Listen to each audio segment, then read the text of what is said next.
Ethan Blake sat in his cramped apartment staring at 3 monitors displaying rows of numbers. It was 2 in the morning. He was 26, a forensic accountant who worked from home. His clients were small businesses. He was good because he understood that numbers never lied, but the people who made them always did. Tonight he was not working for a client. He was staring at a spreadsheet that represented his mother's last chance. Margaret Blake was 63 and dying. The surgery that could save her cost $210,000. Insurance covered some, but the gap was $120,000. At his current rate, he would have the money in 7 years. His mother did not have 7 years. He closed the laptop and walked to the window. The city stretched below him. He thought about the companies he audited, the ones skimming thousands, hiding money. They were criminals, but they were alive. He pushed the thought away and opened the laptop again. This time he looked at a shell company he had discovered 6 months ago. He had found a crack in a tax filing. He did not know who owned it, but they were moving millions. And they would never miss $2 million. It was a fantasy. He closed the laptop and went to bed. When he woke up, he was in a different place entirely. The first thing Ethan registered was the smell. Damp concrete, motor oil, something metallic. The second was the blindfold and the tape around his wrists. His head throbbed. He heard voices nearby, muffled. He forced himself to breathe. The air was cold. The voices echoed. An industrial building.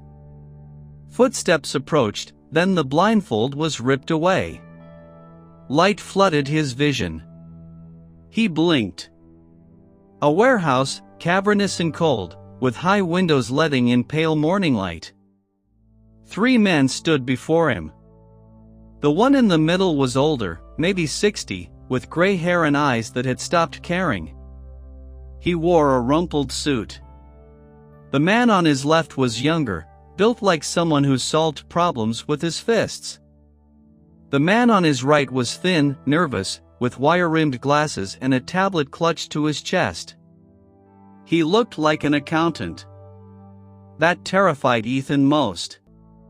The older man stepped forward and squatted down. He spoke with an accent. He explained that Ethan had been brought there because they had a problem. Ethan would solve it. If he solved it, he would go home. If he did not, he would not.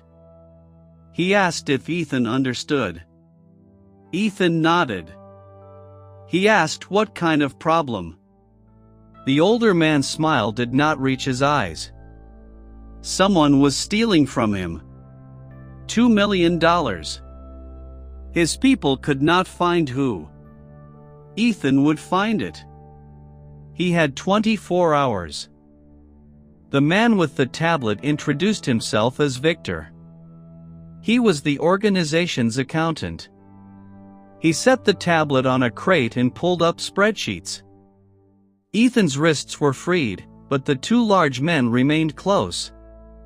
Victor explained in nervous bursts. The organization operated through legitimate businesses. Money flowed through them, cleaned and filtered. It was a beautiful system, built over decades by the man in the rumpled suit, Dmitry Volkov. But someone had found a hole. $2 million had disappeared over 3 months. Volkov gave his team 72 hours to find the leak. 72 hours passed. No one found anything. Now the ultimatum was simple: find the money and the thief, or everyone involved would be held responsible. Victor was terrified. Ethan looked at the spreadsheets. This was his language. He started scrolling. He found an inconsistency within 20 minutes. A car dealership reported sales that did not match inventory. He pointed it out. 30 minutes later, he found another. A restaurant chain paid suppliers that did not exist. Ethan kept working. He was following the money. It led to a single account, a holding company registered in a jurisdiction that specialized in discretion. And from there, to a name. He stopped scrolling. Victor leaned in. Ethan looked at the name. His blood turned to ice. He knew this name. He had seen it 6 months ago, on the tax filing of a shell company he had been researching the night before he was kidnapped. The same shell company he had considered stealing from to save his mother. Ethan looked up and met Volkov's eyes.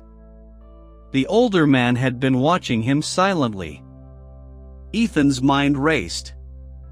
He could tell the truth. He could reveal the thief. But if he did that, he would also be pointing at himself.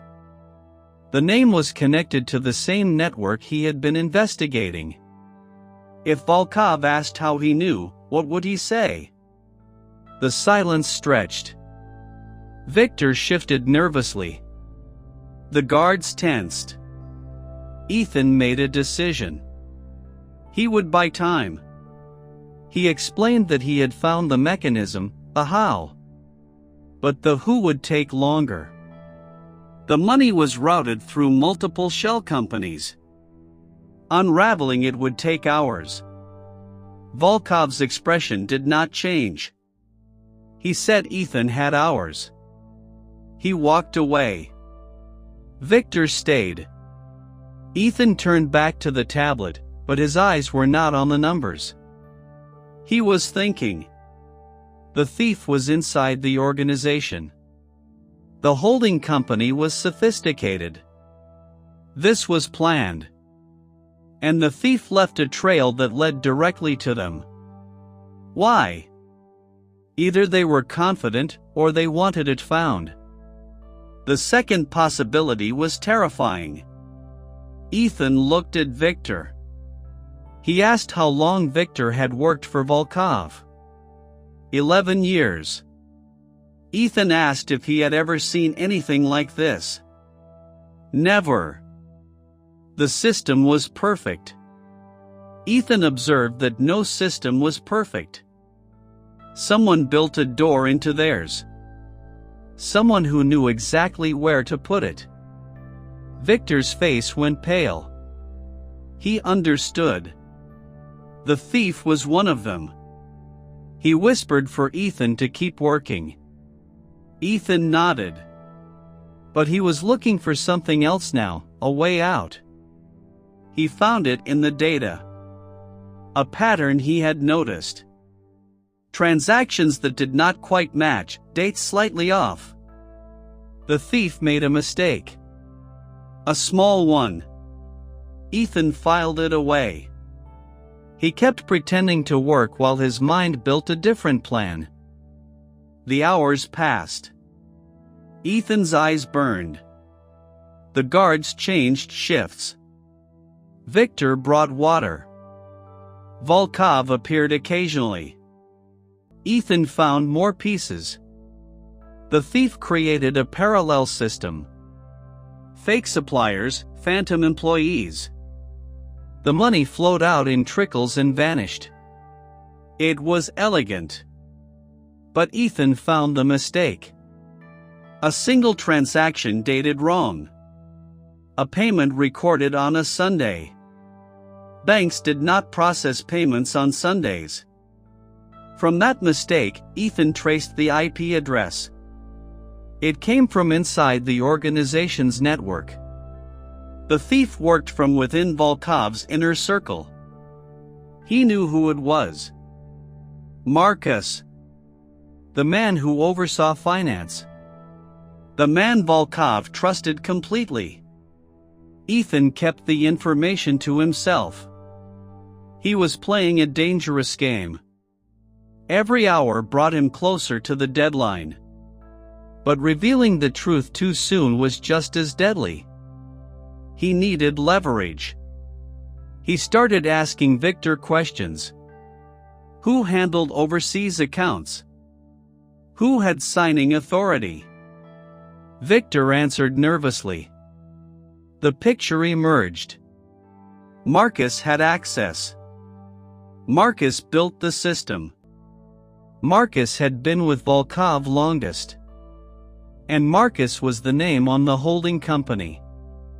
Ethan closed the tablet. Victor looked at him with desperate hope. Ethan said he was close, but he needed to see the physical records. The ones not digitized. Victor hesitated. They were in the office downtown. Ethan suggested Victor ask Volkov. Victor hurried away. Ethan leaned back. He was gambling. The physical records would confirm what he already knew. But survival was not enough anymore. He wanted to walk out not as a victim. Victor returned. Volkov agreed. A car took them downtown, 2 guards accompanying. The ride was surreal. The streets were ordinary. People lived ordinary lives. They had no idea a man's life hung on a spreadsheet. The office was in a glass tower. The front company occupied the 14th floor. Victor led Ethan through cubicles, through a secure door, into a windowless room filled with filing cabinets. Everything was there. Bank statements, invoices, contracts. Ethan started pulling files. The guards stood at the door. The physical records confirmed what he knew. The paperwork was signed using Marcus's authorization codes. The signatures matched. Open and shut. But as Ethan flipped through another file, he found something unexpected. A handwritten memo tucked into a folder. Dated 6 months ago, addressed to Marcus from someone whose name was blacked out. The memo mentioned a meeting, a deal, a new partner. It mentioned restructuring. It was vague, but combined with everything else, it suggested something larger. Marcus was not just stealing. He was building something. A takeover. Ethan slipped the memo into his pocket, unseen. He kept working until his hour was up. On the ride back, he thought about the memo. If Marcus planned a coup, revealing him would not solve anything. Volkov would eliminate the threat, but the organization would be weakened. And Ethan would still be a liability. He needed to make himself valuable. By the time they reached the warehouse, he had a plan. Volkov was waiting. Ethan walked toward him. He announced that he found the thief. Volkov's eyes narrowed. He told Ethan to speak. Ethan took a breath. Before he revealed it, Volkov needed to understand something. The thief was not working alone. If Volkov killed him after he told, he would never find the rest. Volkov studied him, then nodded. He told Ethan to sit. Ethan sat. For the first time, he felt in control. Ethan laid it out carefully. The mechanism. The evidence. Transaction dates, IP addresses, authorization codes. He did not mention the memo. That was his insurance. He built the case against Marcus. When he finished, the room was silent. Volkov's face was unreadable. Victor looked sick. Volkov said Marcus's name. He asked if Ethan was certain. Ethan confirmed. The evidence was clear. Marcus built the system. He had access. The money went to accounts he controlled. Volkov stood and walked to the window. He stood there a long time. When he turned, his expression had changed. Something in his eyes looked like grief. He spoke quietly. Marcus had been with him 20 years. He trusted him with everything. Ethan pointed out that Marcus was not done. The theft was just the beginning. He was building something else. A parallel organization. A way to take over. Volkov demanded to know how Ethan knew. Ethan pulled out the memo. He handed it to Volkov, who read it slowly. When he finished, he looked at Ethan with something new. Respect. He noted that Ethan found this and did not mention it until now. Ethan explained he needed to be sure. If he just gave Volkov Marcus's name, Volkov would kill him and think the problem solved. But it was not solved. The memo mentioned a new partner. That partner was still out there. Volkov stared at him, then nodded. He acknowledged Ethan was smarter than he looked. Ethan replied he was an accountant. Finding what was hidden was what he did. Volkov turned to Victor and ordered him to bring Marcus. Victor hurried away. Volkov turned back. He asked what he should do with Ethan. Ethan met his gaze. He suggested Volkov keep him alive. He was the only one who could find the partner. If Volkov killed him, he would never know if there were others. Volkov considered this. Finally, he nodded. He told Ethan he had until Marcus arrived to convince him. After that, they would see. Ethan nodded. He bought himself time. Marcus arrived 45 minutes later. He walked in like he owned the place. Tall, distinguished, expensive suit.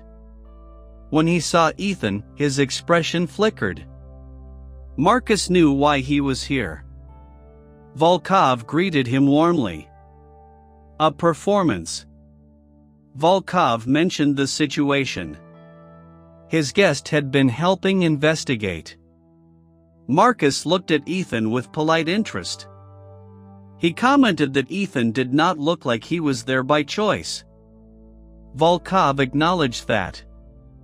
He said Ethan had been helpful. He identified the mechanism. He said the thief was inside the organization. Marcus asked who. Volkov let the silence stretch. Then he said Ethan claimed it was Marcus. The room froze. Marcus protested it was absurd. He built the financial system. Why would he steal? Volkov acknowledged that was what he wondered. But the evidence was compelling. Transaction records, IP addresses, authorization codes. All pointing to Marcus. Marcus argued evidence could be fabricated. Someone was setting him up. Volkov admitted that was possible. He asked Marcus to tell him it was not true. Marcus met his gaze and swore it was not true. He would never betray Volkov.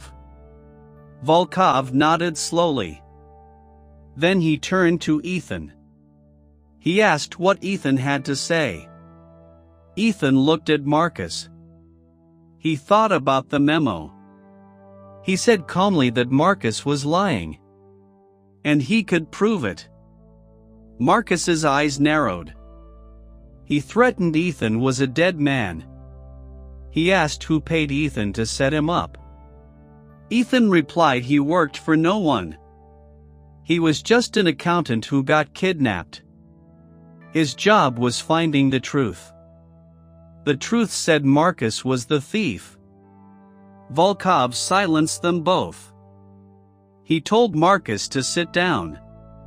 Marcus hesitated, then sat, his eyes never leaving Ethan.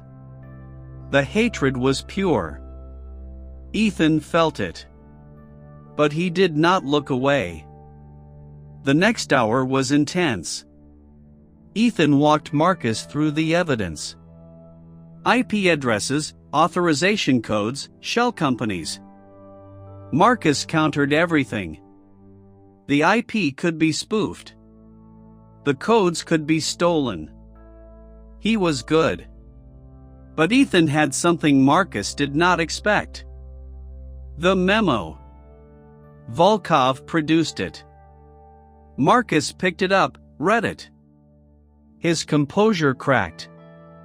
A twitch at his mouth. He asked where Volkov got this. Volkov told him from his office. Hidden in a file. Handwritten. His handwriting. Marcus stared at the paper. When he looked up, his expression changed. The mask was gone. He admitted quietly that it was his. The room went still. Victor made a small sound. The guards tensed. Volkov ordered Marcus to explain. Marcus took a breath. His voice was calm. He confessed he had been building something. A new organization. The money was seed capital. A down payment on the future.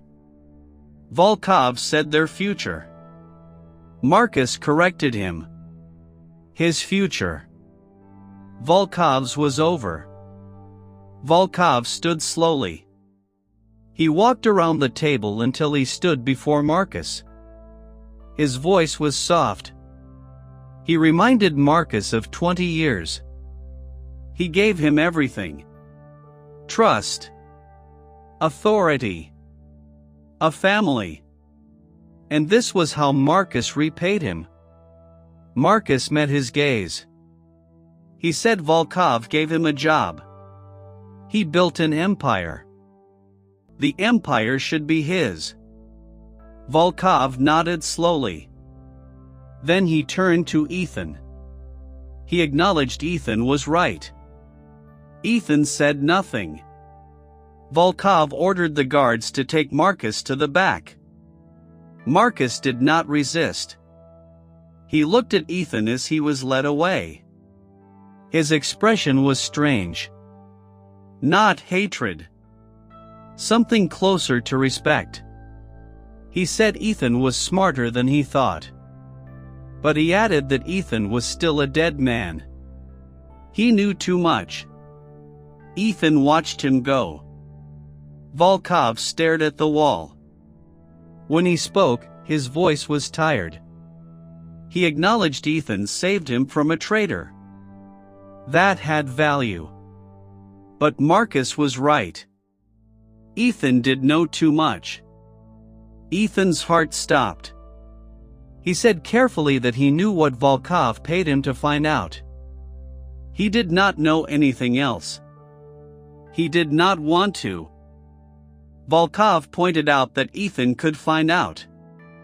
He had the skills. Ethan replied he had a mother who was dying. That was all he cared about.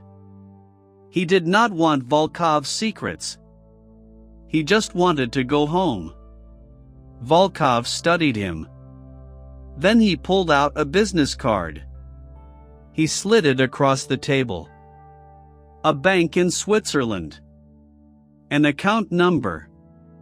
$2 million. The same amount stolen. Ethan was going to take it. Ethan stared at the card.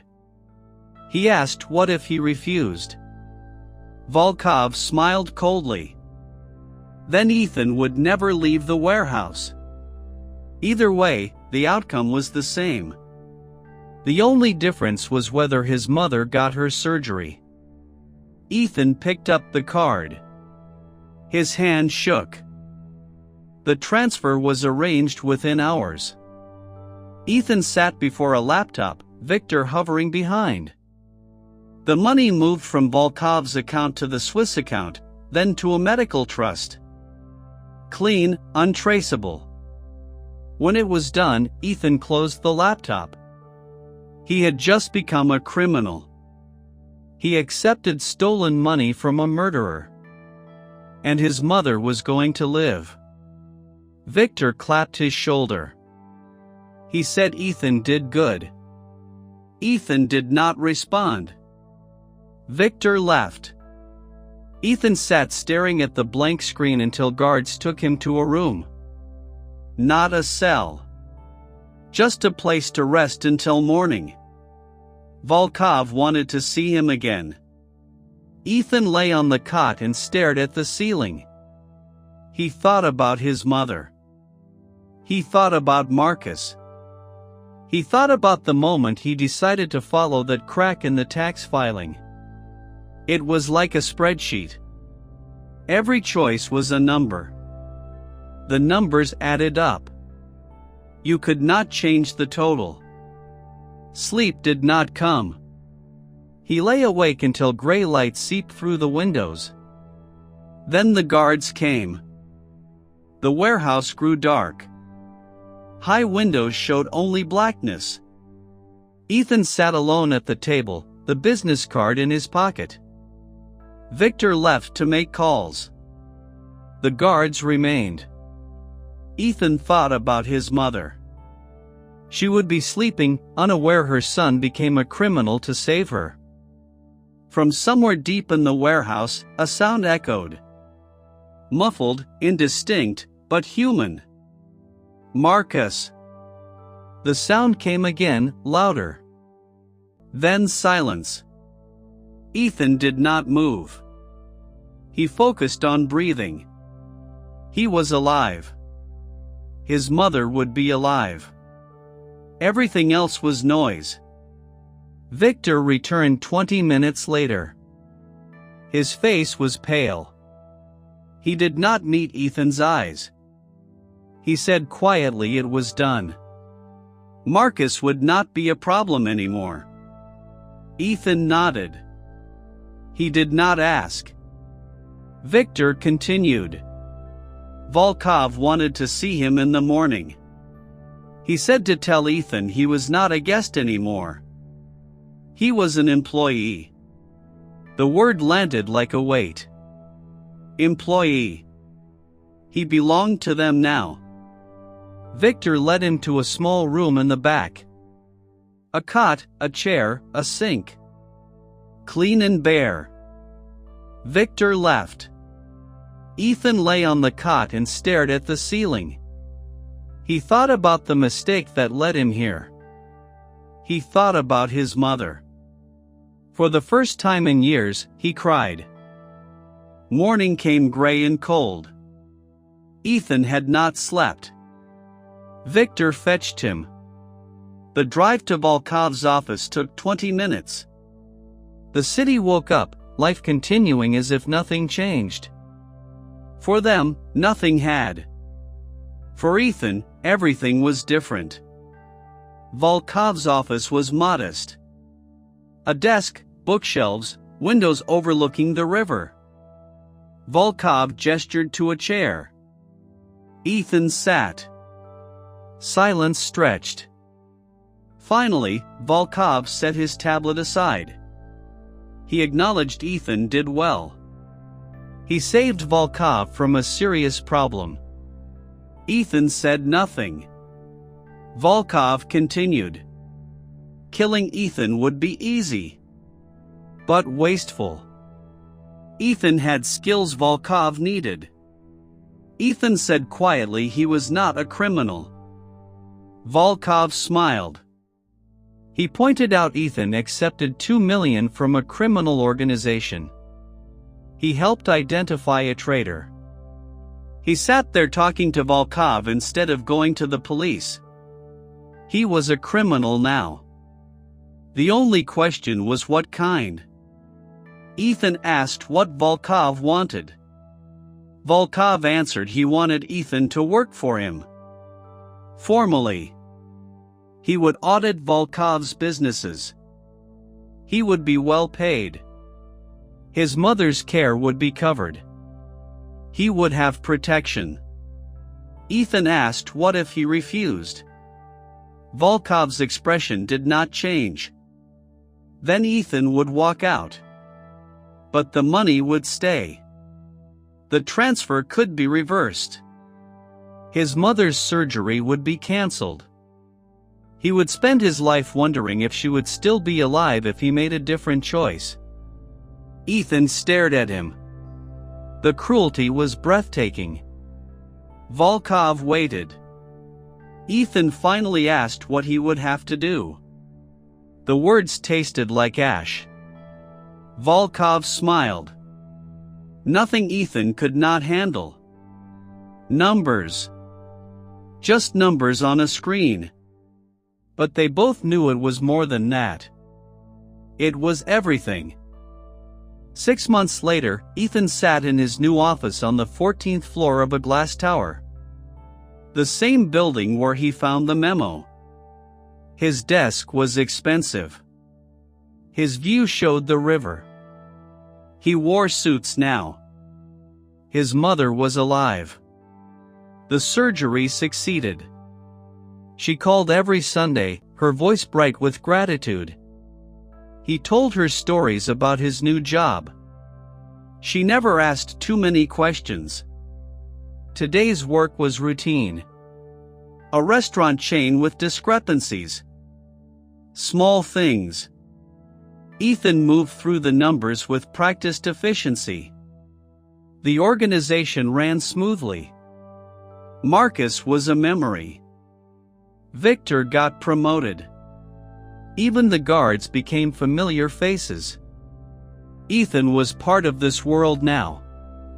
The thought should have horrified him. Sometimes it did. Late at night, he remembered the warehouse, the blindfold, the silence after the sounds. He remembered the choice he made. But those moments passed. Because his mother was alive. That was the fact at the center of everything. Alive because of him. The morality was complicated. But the result was simple. She breathed. She laughed. She loved him. And he loved her enough to become someone else.